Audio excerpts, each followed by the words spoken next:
معزز ساتھی حضرات، گزشتہ دنوں قبل روشکی میں جو دردناک اور دلخراش واقعہ ہوا تھا، جس میں منشیات کے خلاف آواز بلند کرنے والے نوجوان سمیع اللہ بلوچ شہادت منشیات کی سرپرستی کرنے والے مافیا نے بے دردی سے شہید کیا، جو کہ ایک ناقابل برداشت واقعہ ہے جس کی جتنی بھی مذمت کیا جائے کم ہے، کیونکہ منشیات ایک مہلک اور خطرناک لعنت بن چکا ہے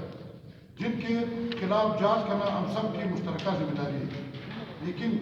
آج اسی منشیات فروش مافیا سامنے آ گیا کہ منشیات کے خلاف کارروائی کرنے کے بجائے منشیات اور استعمال کرنے والوں کا ساتھ دے رہے ہیں، بلکہ کسی نے بھی آواز اٹھائی تو یہ مافیا ان کو شہید کرتے ہیں۔ معزز صحافی حضرات، آپ کے علم میں ہے کہ وفاقی وزیر anti narcotics force Shehryar Afridi اور دیگر اداروں کے سربراہ نے بھی کئی موقعوں پر تصدیق کی ہے کہ منشیات فروش اور منشیات کی سرپرستی کرنے والے مافیا سازش کے تحت تعلیمی اداروں تک پہنچ گئے ہیں، جن میں ہمارے مستقبل کے معمار بچوں کے ساتھ بچیاں بھی اس لعنت میں مبتلا ہو گئی، جو کہ آنے والے نسل اور موجودہ معاشرے کے لیے دہشت گردی سے کم نہیں۔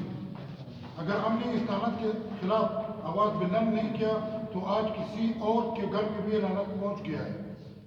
جو کل ہمارے گھروں تک پہنچ بھی سکتا ہے۔ افسوس کے ساتھ کہنا پڑتا ہے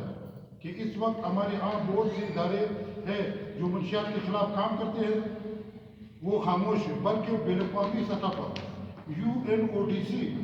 ادارہ جن کے وفاتر پاکستان میں اس شرط پر کام قائم کیا ہے کہ منشیات کے خلاف کارروائی کریں گے، لیکن وہ بھی خاموش بیٹھ خود کے ان کے لیے سوالیہ نشان ہے۔ معزز صحافی حضرات، اس حوالے سے ہم سب نے نکلنا ہے اور منشیات کے آڈوں کو ختم، کھیل اور تعلیمی اداروں کو آباد کرنا ہے،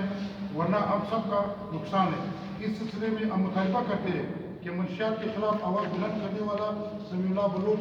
شہید کے قاتلوں کو گرفتار کیا جائے۔ گلزار سے منشیات کے خلاف 20 بچوں نے پیدل مارچ کر کے پہنچا ہے، ان کی بھی حوصلہ افزائی کریں اور ہم اپنی جانب سے ان کو یقین دہانی کراتے ہیں کہ آپ کے ساتھ ہیں، بلکہ 21 مارچ کو کوئٹہ میں منشیات کے خلاف یوتھ کنونشن منعقد کی جائے گی، جس میں پاکستان بھر کے نوجوان شرکت کریں گے اور اس کنونشن کی میزبانی پاکستان یوتھ فورم کرے گی، جبکہ کنونشن کی کامیابی اور بلوچستان سے منشیات کے خاتمے کے لیے ISF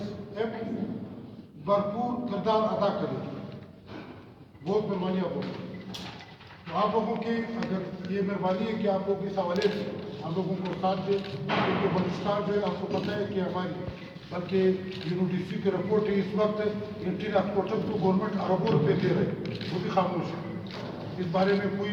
آواز بلند نہیں کر، نہ کوئی سیاسی پارٹی، نہ کوئی جو سماجی لوگ ہیں انہوں نے بھی کوئی آواز بلند نہیں کی۔ اگر کسی کا کوئی سوال ہے تو ابھی بھی انہوں نے بات کی ہے، جو 21 مارچ کو ہم یہاں پر کنونشن کریں گے، اور اس کنونشن کا مقصد یہ ہے کہ ہمارے بلوچستان کے جو رہنے والے نوجوان ان کو ہم لوگ اس پلیٹ فارم کو لے کر ہم لوگ ہر ایک کے ڈائریکٹر بنائیں گے، جو یہ ہوگا پریونشن کے اوپر اپنے اپنے علاقوں سے کام کرے گا۔ اسی طرح نہ صرف وہ پاکستان لیول پہ بلکہ ان کو انٹرنیشنل لیول پہ ہم لوگ ریپرزینٹ کرنے کا موقع دیں گے۔ جو یوتھ فورم ہے، پاکستان یوتھ فورم، اس کا جو امبریلا ہے جو بلوچستان یوتھ فورم کو، جس کو ہم لوگ دیکھ رہے ہیں، یہ سب کاوشیں آ رہی ہیں انڈر امبریلا جو ہے یہ ISF کی آ رہی ہے۔ ISF جو ایک انٹرنیشنل ادارہ ہے جس میں ہر سال باقاعدہ 4 سال بعد الیکشنز ہوتے ہیں اور الیکشنز کے تھرو اس میں آ جاتے ہیں۔ اس مرتبہ پاکستان چیپٹر بنا اور اس کے صدر ہمارے جو ہے بشیر احمد ناز، جو باقاعدہ الیکشن کے تھرو آئے ہیں، اور مس سائمہ اظہر اور محمد اسلم جو ہیں وہ ہمارے اس کے مرکزی رہنما ہیں ISF، اور فقط ہمارے جو ہے یوتھ فورم کے وہ اس کو دیکھ رہے ہیں، اور بلوچستان میں جو ہے اس کو ملک شفاقت اور میں دیکھ رہے ہیں اس پروگرام۔ اچھا ملک صاحب، آپ نے جو حکومت اور دیگر تنظیموں کو جو آپ نے تنقید کی کہ وہ منشیات کے خلاف کام نہیں کر رہے ہیں،